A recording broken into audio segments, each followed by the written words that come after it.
দায়িত্বপূর্ণভাবে ভোর ঘুম থেকে উঠে 6টায় মাথা ঠান্ডা রেখে অ্যাক্টিভেটলি ঘরে বাইরে সবকিছু যেভাবে গুছিয়ে করি। নমস্কার বন্ধুরা, কেমন আছেন? আশা করি যে যেখানে আছেন সকলেই ভালো রয়েছেন। আমরাও কিন্তু বেশ ভালো রয়েছি। এখন বাজে বেলা 7টা। নতুন আরেকটি ব্লগ নিয়ে চলে আসলাম। আশা করি ব্লগটি তোমাদের অনেক ভালো লাগবে। অনুরোধ রইল ভিডিওটি লাইক দিয়ে কন্টিনিউ করার। তো আমি সকালে যতটাই আশেপাশে কাজ ছিল সবটাই সেরে নিয়েছি 1 ঘন্টার মধ্যে। সকালে ওরকম একটা কাজ থাকে না আমার। আশেপাশে কাজ বলতে এখন তো উঠানটা ওরকম হয়েছে, যেহেতু যখন পাখাটা খুলে নেবে স্ল্যাবগুলি তখন একটু উঠানটা খালি হয়ে যাবে। তো উঠানটা ঝাড়ু দিতে পারি না কবের থেকে, উপরে উপরে দিই। আজকে একটু দেখি ভালো মতন দিতে পারবো নাকি। তো সকালবেলা আমি ভাবলাম না, ঘরে তো সবাই আছে, যেহেতু তোমাদের ভাইয়ের ডিউটি নেই, তো বলছিল রুটি চা করে নাও। তো আমি তো সে মানে রেগুলার রুটি করি না, যেহেতু জানোই আমাদের একটু গ্যাসের প্রবলেম চলছে। তো এই গ্যাসের প্রবলেমটা সলভ হয়ে গেলে রেগুলার রুটি হবে। আর ছেলেটা স্কুল যাবে বলে তো আমি স্কুল রুটি করছি, যেহেতু স্কুল যাবে না বলছে, ওর শরীরটাও তো একটা ভালো নেই, নিউমোনিয়া পেয়েছে। তার আগের দিনে ব্লগেও বলেছিলাম ছেলেটার শরীরটা তো একটা ঠিক না। তাও আমি বলছিলাম তো রুটিটা থাকলে আর মানে সকালবেলা রুটি চাটা দিয়ে দিলে অনেকটা এগিয়ে যায় কাম। তো খাওয়ার অত একটা ঝামেলা থাকে না। আর যেহেতু মাও সকালে ডিউটি চলে যায়, তোমাদের ভাইও এখন খাওয়ার ঝামেলা করে না। কি বলতো, ও তো ঝামেলা করে না, ওকে দুবার একটু চা দিয়ে দিলে 11টার দিকে রুটি থাকলো দিয়ে দিই আমি।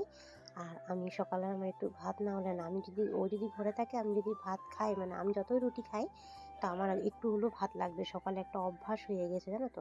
তো যখনই ভাত মাখি আমাকে বলে আমাকে দাও, তখন ওকেও 2 গ্লাস দিয়ে দেয় আমার থেকে। দুজনে থাকি ঘরে, তখন ও থাকলে দুজনে একসাথে মেখে খেয়ে নিই আর কি। তো সকালে ব্রেকফাস্টটা আমাদের এইভাবে হয়ে যায়। তো এখন আমি রুটি চা করে সবাইকে দিয়ে দিব। অনেক কাজ আছে জানো তো, আজকে অনেক কাজ বলতে কি দায়িত্ব হিসাবে করতেই লাগবে। তো কবে থেকে কাপড় ধোবো ভাবছিলাম, কাপড় আর ধোয়া হচ্ছিল না।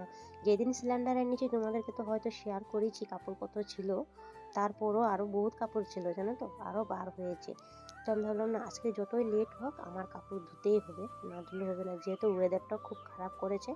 এই বৃষ্টি দিয়ে গাদলা ওয়েদার করে, রোদ না থাকলে এক রোদে যদি কাপড় না শুকায় না, দেখবে কাপড় ধুয়ে একদম শান্তি লাগে না।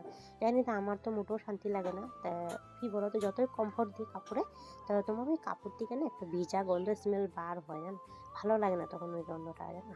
তো তখন কাপড় ধুলে ধুয়েছি বলে মনে হয় না, কি আবার ধুয়ে দিই এরকম লাগে।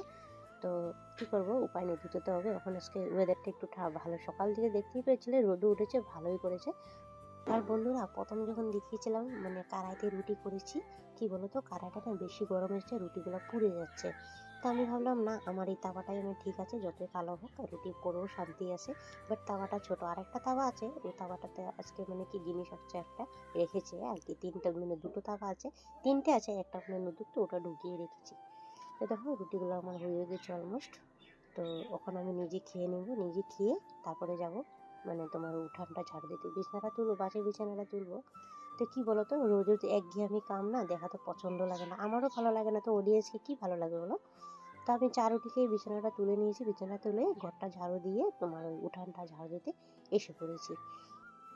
এখনের ওয়েদারটা দেখো, আর সকালের ওয়েদারটা দেখিয়েছিলাম তোমাদেরকে। এখন ওয়েদারটা দেখো, কোনো রোদ নেই, কিরকম টাইপের একটা ভাবসা গরমের মতন লাগছো। আর তোমার কি বলতো, ওয়েদারটা মেঘলা করে রেখেছে, বৃষ্টি দিবে নাকি। আকাশের ওয়েদারটা খুবই খারাপ, জানি না।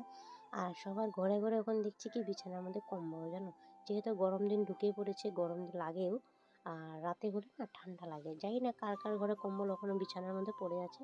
বাট আমাদের ঘরে তো 2টা কম্বল আছে বিছানার মধ্যে, আর মার রুমেও 2টা কম্বল, 4টা কম্বল আছে। তো যখন বেশি রোদ দেবে তখন কম্বলগুলো ধুয়ে উঠিয়ে দিও, ব্ল্যাঙ্কেটগুলি ধুয়ে উঠিয়ে দিও।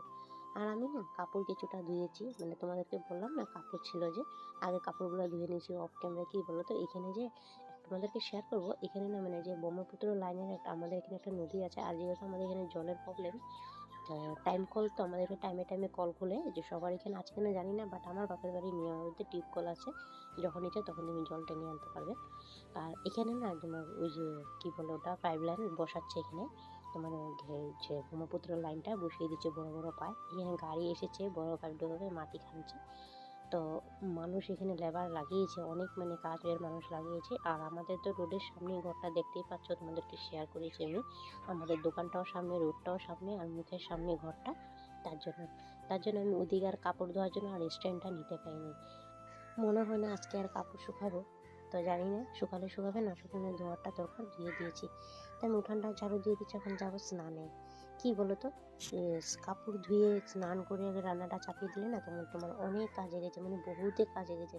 সকালে যে মর্নিং রুটিনটা আমি সেরে নিয়েছি, তো ওখানে যাবো তোমার ওই রান্নাটা সারবো। রান্না করতে অনেকটা বেলা হয়ে যাবে, জানি না অনেকটা বেলা হয়েছে। তো এখানে কাপড়গুলো শুকিয়েছে, বাইরে কোনো জায়গায় নেই, তো কিন্তু আমিও ধুয়েছি, পিসিমণিও ধুয়েছে, আমার জায়ও ধুয়েছে। তো তিনজনই ধুয়েছি, আমরা দুই বউ আর পিসিমণিও ধুয়ে দিয়েছি। তো জায়গা ওরকম নেই, দেখতে বাইরেও দিতে হয়, ঘরের ভিতরেও দিতে হয়। তো শুকালে শুকাবে না, জলটা ঝরে গেলে কী বলো তো অনেকটা কাজে এগিয়েও যাবে। আর আজকে না শুকালেও কালকের মধ্যে শুকিয়েও যাবে, জানি না কবে রোদ দেবে। এক রোদ্র কাপড় ধুলে ভালো লাগে।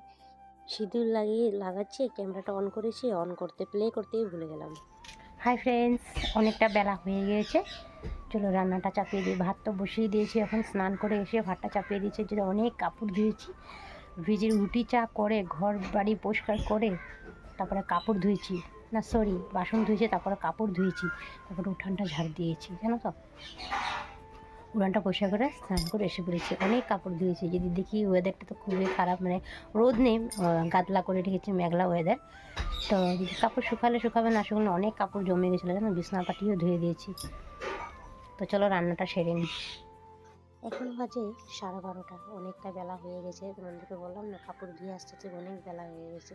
তো যাই হোক, ওরকম একটা টেনশন নেই, যেহেতু ঘরে সবাই আছে, ছেলেও যায়নি, তোমাদের ভাইও যায়নি, মা খালি গিয়েছে, মা এসে করবে একটু করে, ততক্ষণ আমার রান্না কমপ্লিট হয়েও যাবে। তো ওখন আস্তে ধীরে রান্নাটা সেরে নিই, গরম গরম থাকবে। আর কি বলো তো, গরম গরম দুপুরের খাওয়াটা খেতে ভালোই লাগে। তো সেখানে ডালটা সম্বার দিয়েছি, আর এখানে সাজনা চচ্চড়ি হবে বলো তো। চুলটা শুকায়, মানে চুলগুলোর থেকে জল পড়ছে, মাথায় শ্যাম্পু করেছি তার জন্য। তো আমার ডাল অলমোস্ট হয়ে গেছে, আমি এখন নামিয়ে ফেলবো। আর একটা টেনশন দূর হয়ে যাবে, তো সকাল দিকে মানে কাজগুলো, মানে বাইরের কাজগুলো সেরে নিলে না, তখন ঘরের ভিতরে এসে রান্নাগুলো সারলে তখন বাইরের টেনশনটা দূর হয়ে যায়। আর কী বলে তো, রান্না করছি আর বৃষ্টি দিচ্ছে, জানো, বাইরেতে ছিটাফোঁটা বৃষ্টি দিচ্ছে। আমি বারবার বাইরে যাচ্ছি, কাপড়গুলো মানে জল ঝরেছি কিনা, না জল ঝরলে আমি নিয়ে আসবো, তো দেখি না অল্প অল্প পড়ছে। তো রৌদ্রও আছে, মানে গাদলা করে রেখেছে। তো আমার যাকে বলছিলাম, ওকে না উঠালে ভালো হবে, কেন বলো তো, একটু করে বৃষ্টিটা কমিয়ে যাবে, থাক। আর এমনিও তো ভিজাই কাপড়, যতটুকু শুকাবে শুকাবে, আর নাহলে ভিজলে ভিজবে আরও। তা আমিও এসে পড়েছি। কি বলো তো, ওগুলার দিকে থাকলে আমার রান্না হবে না, যেহেতু অনেকটা বেলা হয়ে গেছে রান্না করতে। আর কিছুটা শেয়ারও করতে পারিনি এই ভিডিওর মাধ্যমে, অনেকটা বেলা হয়ে গেছে। তোমাদের ভাইও বলছিল, তো তোমার কি রান্না হয়নি? তার মধ্যে না, হয়ে তো গিয়েছে, আর তো বাকি আছে। তো রান্না করেছি এখানে সজনা চচ্চড়ি, আর এখানে ছোটো মাছ আসছিলো, ছোটো মাছ দিয়ে বেগুন দিয়ে স্কোয়াশ টোস্কোয়াশ সব মিলিয়ে একটা চচ্চড়ি করেছি। তো দেখো আজকে দুপুরের লাঞ্চ এটা আমাদের। তো বললাম না, এই যে গাড়ি এসছে, এই যে গাড়িটা, ওখানে ওরা পাইপ লাগাবে। তো বন্ধুরা, আজকের ভিডিওটা আমি এখানে এন্ডিং করছি। ভিডিওটা ভালো লাগলে প্লিজ চ্যানেলটি সাবস্ক্রাইব করে লাইক দিয়ে ভিডিওটা কন্টিনিউ করে দিও। আর কমেন্ট সেকশনে জানাতে ভুলো না ভিডিও কেমন হয়েছে। আজকের মধ্যে এখান থেকে বিদায় নিচ্ছি। ভালো থাকো, সুস্থ থাকো। থ্যাংকস ফর ওয়াচিং বন্ধুরা, টাটা।